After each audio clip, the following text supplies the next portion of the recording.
Hi everybody, this is CR number 8, helper video number 3, and we're going to go ahead and solve for the value of n in this question. It says 15 equals n plus 8.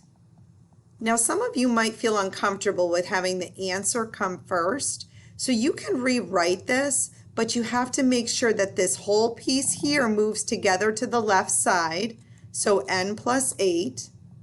The equal sign comes down, and then the 15 goes to the other side. Just make sure that you've moved the entire thing over to the other side when you're flipping the sides, if that makes you more comfortable. I'm going to show you both ways so that you get comfortable doing it both ways, just in case. Remember, our goal is to always isolate the variable or get the n by itself. In order to get the n by itself, we need to do the opposite operation in order to zero out whatever is around the n.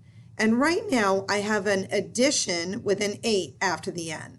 So the 8 is being added to the n.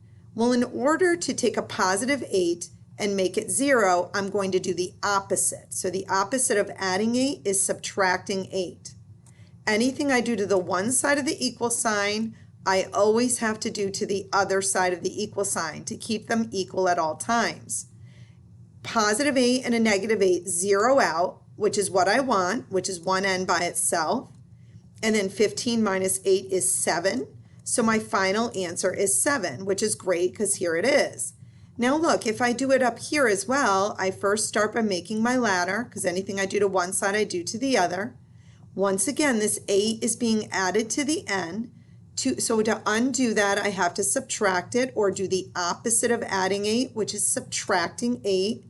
I can do that on both sides, but now I just have 7 equals n. Once again, both of them equal 7. You can do it either way that makes you feel more comfortable. Good luck.